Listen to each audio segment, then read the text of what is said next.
Assalamualaikum warahmatullahi wabarakatuh. Untuk video kali ini kita akan membahas tentang model transportasi, khususnya Northwest Corner atau NWC dan least cost. Untuk mengetahui lebih dalam lagi, kita langsung masuk ke slide selanjutnya. Model transportasi. Metode yang digunakan untuk mengatur distribusi dari sumber-sumber yang menyediakan produk yang sama ke tempat-tempat yang membutuhkan secara optimal. Metode transportasi digunakan untuk memecahkan masalah bisnis, pembelanjaan modal, alokasi dana untuk investasi, analisis lokasi, dan seterusnya. Adapun tujuannya, pada dasarnya, metode transportasi itu adalah menyalurkan barang dari suatu tempat ke tempat lain agar biaya distribusi dapat ditekan seminimal mungkin. Untuk tujuan kedua, dapat juga untuk memecahkan permasalahan distribusi atau alokasi dan memecahkan permasalahan bisnis yang lain. Ini dapat kalian baca sendiri ya. Ciri-ciri penggunaan metode transportasi. Yang pertama, terdapat sejumlah sumber dan tujuan. Harus ada sumber dan tujuan. Kemudian, kuantitas komoditi yang didistribusikan dari setiap sumber dan yang diminta oleh setiap tujuan besarnya tertentu. Kemudian yang ketiga, komoditi yang dikirim dari suatu sumber ke suatu tujuan besarnya sesuai dengan permintaan dan atau kapasitas sumber. Dan yang keempat, ongkos pengangkutan komoditi dari suatu sumber ke suatu tujuan besarnya tertentu. Ini adalah metode pemecahan masalah dengan menggunakan model transportasi. Ada dua tahap, yang pertama tahap tabel awal, dan yang kedua tabel optimum. Untuk tabel awal ada 3 metode, yaitu NWC atau Northwest Corner, least cost, dan FAM, Vogel Approximation Method. Kemudian, dari 3 metode tersebut, ketika kita ingin mengoptimumkan, bisa diselesaikan dengan metode stepping stone dan metode MODI.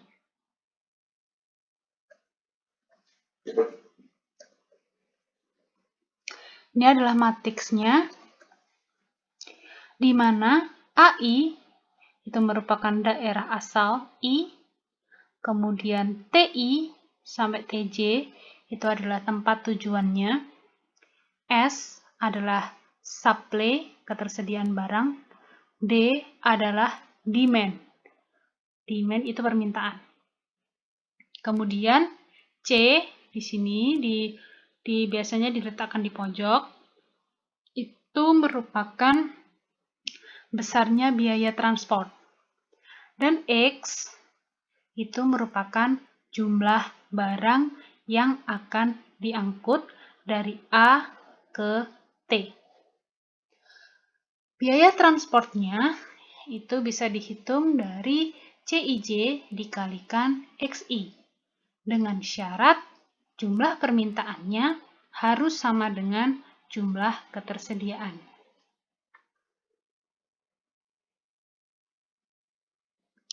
Nah, ini kita masuk ke metode NWC atau Northwest Corner.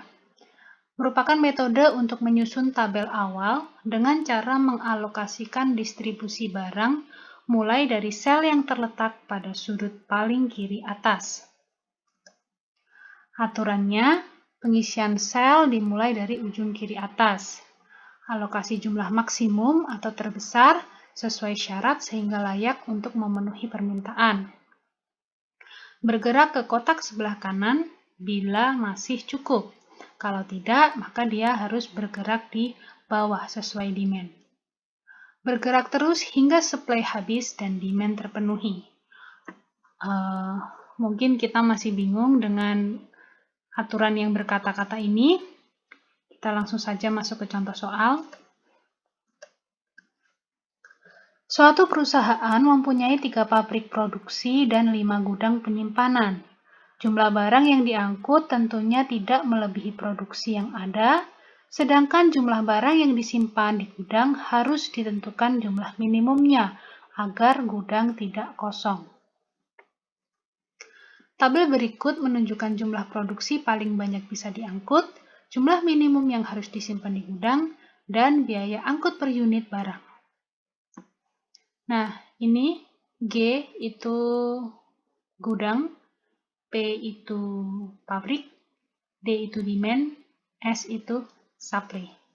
Berarti 400, 400, 500 itu berarti demand di gudang 1, demand di gudang 2, demand di gudang 3. Berarti untuk yang di sini 800 itu adalah supply di pabrik 1, 600 adalah supply di pabrik 2, dan seterusnya. Jumlah dari demand dan supply itu harus sama. Kemudian yang di sini 50, 40, 80 itu merupakan besarnya biaya transport. Oke. Prosedur penyelesaian, isikan kolom mulai kolom di kiri atas, northwest dengan mempertimbangkan batasan persediaan dan permintaannya. Selanjutnya, isikan pada kolom di sebelah kanan hingga semua permintaan terpenuhi. Kita buat seperti ini. 50, 80, 60 bisa kalian tulis di pojok kanan atas. Di sini. Kemudian, langkah pertama, karena northwest corner, otomatis kita berjalan dari pojok kiri atas, dari kotak yang di sini. Oke, kemudian kita bandingkan antara demand dan supply-nya. Kita bandingkan antara 400 dan 800. Mana yang paling kecil? Yang paling kecil adalah 400. Maka kita tulis 400 di sini. Nah, 400 di sini otomatis kan sudah habis. Maka dia sudah tidak bisa lagi mengisi yang di kotak 40 dan 80. Berarti di sini sudah sisa 400, di sini 800, berarti kurang 400. 400 kita letakkan di sini. Di northwest corner berjalannya harus ke samping kanan atau ke bawah. Ke apa ini namanya ya? Miring seperti ini, 50 ke 70 itu tidak boleh. Berarti langkah kedua adalah 400.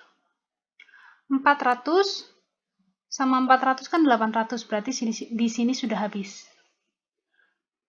Ketika kita mengisi 400, ternyata kita bandingkan juga, di sini 400, di sini tadi kan 400. Oh, ternyata sama, berarti tinggal langsung kita masukkan. Kemudian, tadi saya bilang tidak boleh miring ke sini. Tetapi kenyataannya, ternyata di sini sudah tidak bisa lagi diisi. Ya kan? Berarti salah satu-satunya pilihan adalah ke serong. Kenapa kita milih 500? Karena kita bandingkan antara 500 dan 600. Mana yang paling kecil? Otomatis 500. 500 berarti di sininya sudah habis.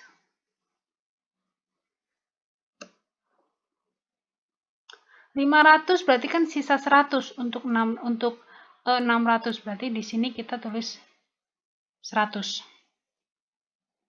Di sini sudah habis, di sini ada 400. Berarti di sini ada 400, di sini sudah diisi 100, berarti kurang 300. Kemudian kita lihat di sini 300, di sini 110, berarti kurang berapa? kurang 80. Oh, ternyata di sini juga maksud saya kurang 800. Oh, ternyata di sini juga 800. Nah, berarti seperti ini. Cara ngeceknya, ketika kita jumlahkan 400 tambah 400 tambah 000, harusnya hasilnya harus 800. 400 hasilnya harus 400. Jadi kalau misalkan dijumlahkan hasilnya harus sama. 500 tambah 100 600, 100 tambah 300 hasilnya 400. Kemudian untuk biaya totalnya didapatkan dari, ya sudah, tinggal besarnya biaya transport dikalikan jumlah barang yang akan diangkut, yang terisi. 50 kali 400, tambah 80 kali 400, tambah 70 kali 500, tambah 60 kali 100, tambah 60 kali 300, dan tambah 40 kali 800. Hasilnya 1.430.000. Ini untuk yang metode Northwest Corner.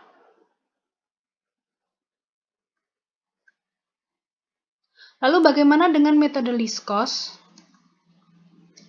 Merupakan metode untuk menyusun tabel awal dengan pengalokasian distribusi barang dari sumber ke tujuan mulai dari sel yang memiliki biaya distribusi terkecil.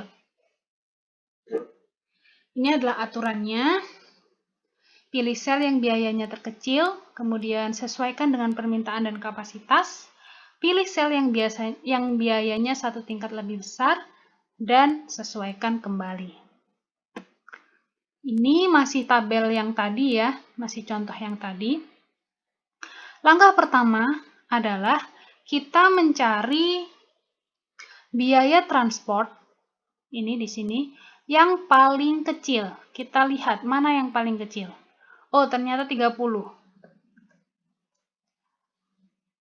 Langkah selanjutnya, kita bandingkan antara 800 dan 800. Mana yang paling kecil kita isi. Oh, ternyata sama, berarti ya sudah langsung. Berarti yang ditulis 0 ini sudah tidak dapat diisi lagi. Kita tinggalkan. Langkah selanjutnya, kita memilih nilai yang satu tingkat di atas 30, yaitu 40. Ada dua kan? Nah, terserah kita memilih yang mana, karena nanti pada dasarnya sama saja. Misalkan, kita pilih yang di sini. Kita bandingkan antara 400 dengan 600. Kita pilih yang paling kecil, yaitu 400. Kita tulis 400. Di sini berarti sisa 600 dikurang 400, sisa 200. Jangan lupa di sini sisanya. Kemudian, kita ngisi yang di sini, 400. Ada 400, kemudian 110. Berarti kan langsung diisi 400. Ini 0. Langkah selanjutnya, ada 60, 60, 60. Terserah kita ngisinya yang mana. Kalau sudah 600, tadi kan sudah dipakai 400, tinggal 200. Berarti kita membandingkan antara 200 dengan 400. Tinggal diisi 200. Kalau sudah, kita tinggal mengisi yang daerah ini. Ya kan? Terserah. Ini sisa 200, sudah dipakai yang di sini ya. Yang di sini sisa 700.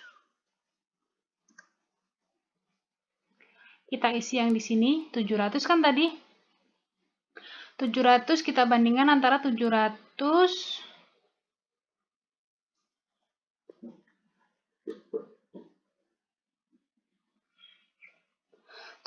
dengan 500. Berarti kan 500 yang paling kecil. Di sini 0 sudah. Di sini sudah 900. Di sini 110. Berarti kurang 200. Kita tulis di sini. Kemudian kita cek apakah benar 0, 0, 0, 0, 800. Oh, 800. 400, 00, 200, O 600. Sudah sama, berarti untuk mencari biaya totalnya, tinggal ya sudah 30 kali 800 tambah 40 kali 400 tambah 60 kali 200 dan seterusnya. Hasilnya 1.100.000. Nah, kita bandingkan dengan NWC yang tadi, mana yang paling minimum. Nah, kita bandingkan. Oke. Nah, biasanya nanti ketika ada metode Vogel, kita bandingkan tiga-tiganya, mana hasilnya yang memberikan biaya paling minimum. Oke, sekian untuk video kali ini. Wassalamualaikum warahmatullahi wabarakatuh.